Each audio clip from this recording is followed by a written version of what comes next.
جنگ کے لیے جاتا ہے تو وہ دنیاوی معاملات میں اپنے آپ کو نہیں الجھاتا تاکہ اپنے بھرتی کرنے والے کو کیا کرے؟ خوش کرے۔ تو ایک کرسچن، ایک مسیحی، ایک سپاہی بھی ہوتا ہے، اور وہ بندوق سے نہیں لڑتا ہے، وہ خدا کے کلام کو لے کر اس تلوار کو وہ استعمال کرتا ہے، اور وہ منادی کرتا ہے، اور وہ ابلیس کے ہاتھ سے، اس کے ظلم سے قیدی روحوں کو وہ آزاد کرواتا ہے۔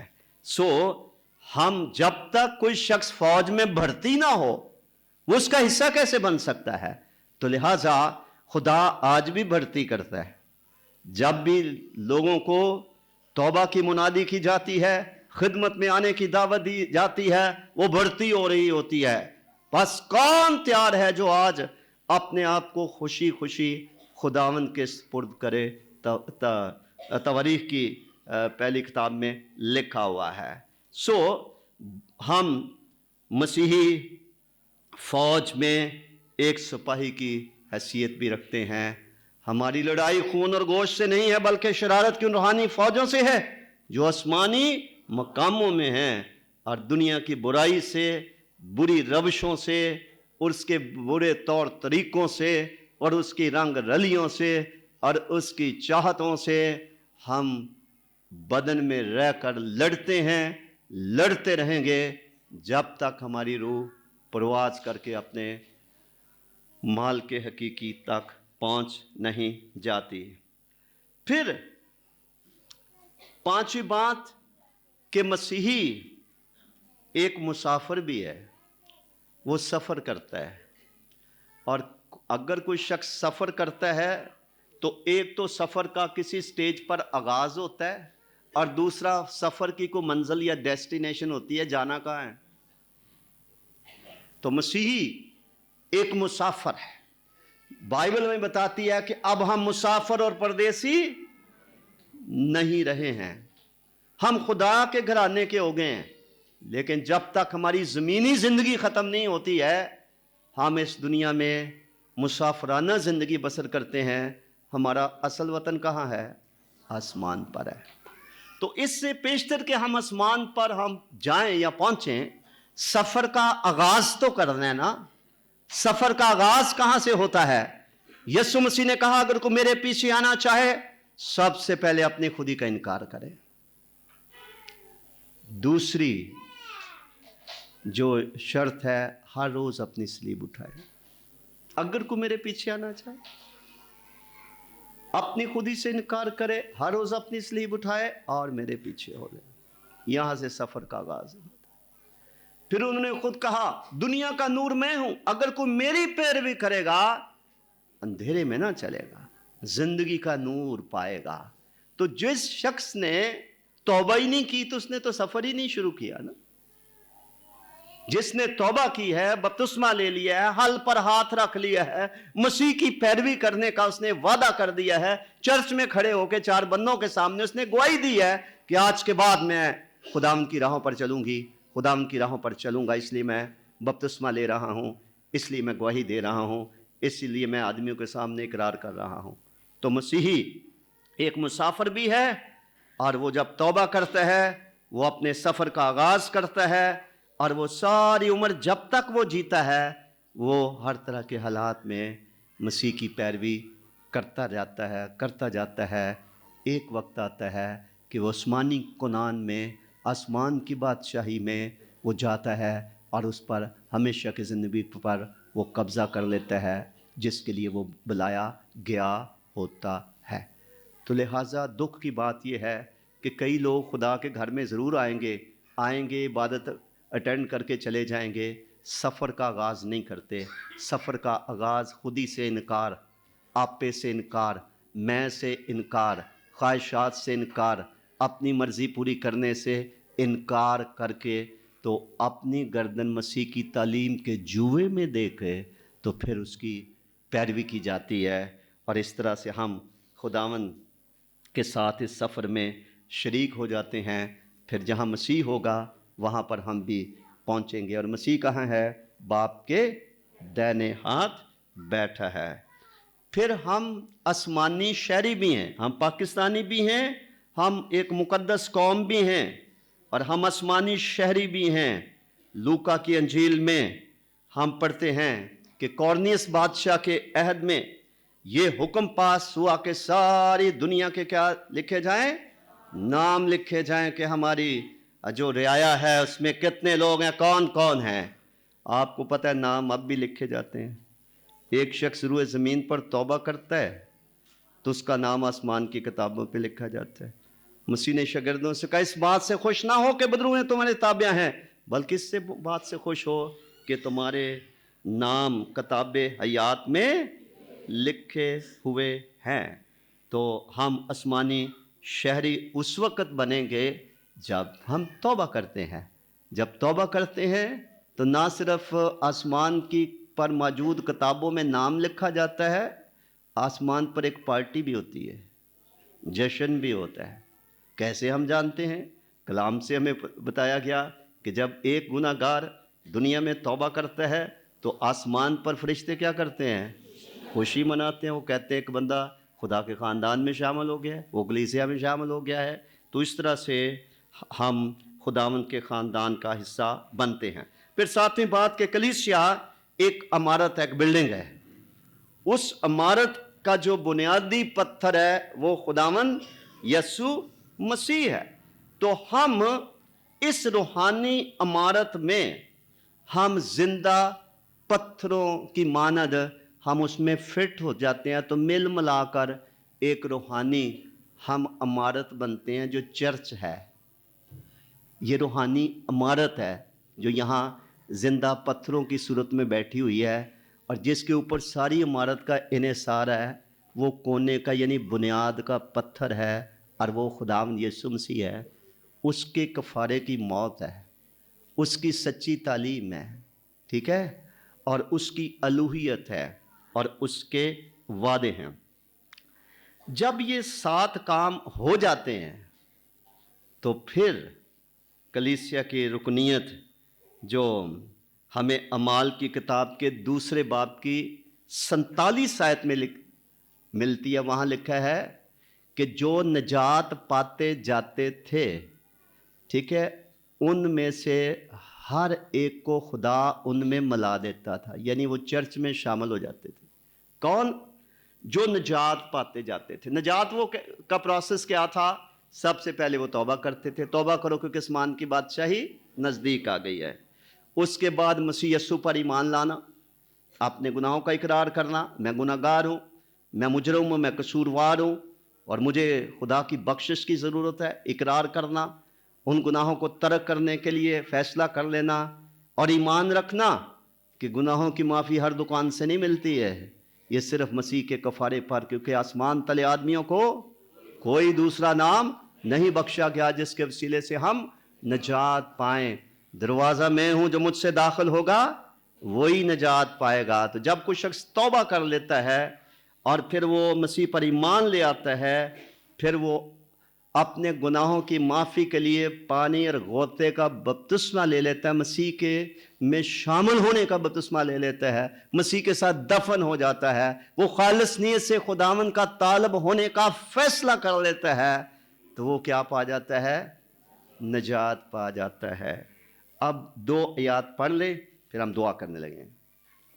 اعمال کی کتاب 2 باب 43 آیت میں لکھا ہے، اور ہر شخص پر خوف چھا گیا، اور بہت سے عجیب کام اور نشان رسولوں کے ذریعے سے ظاہر ہوتے تھے، اور جو ایمان لائے تھے وہ سب ایک جگہ رہتے اور سب چیزوں میں شریک تھے، اور اپنی جائیداد اور اسباب بیچ بیچ کر ہر ایک کی ضرورت کے موافق سب کو بانٹ دیا کرتے تھے، اور ہر روز ایک دل ہو کر ہیکل میں جمع ہوا کرتے، اور گھروں میں روٹی توڑ کر خوشی اور سادہ دلی سے کھانا کھایا کرتے تھے، اور خدا کی حمد کرتے اور سب لوگوں کو عزیز تھے، اور جو نجات پاتے تھے ان کو خداوند ہر روز ان میں، یعنی جو شخص نجات یافتہ نہیں ہے وہ خدا کی حقیقی کلیسیا میں شامل، وہ کسی روئے زمین پر کسی پادری صاحب کے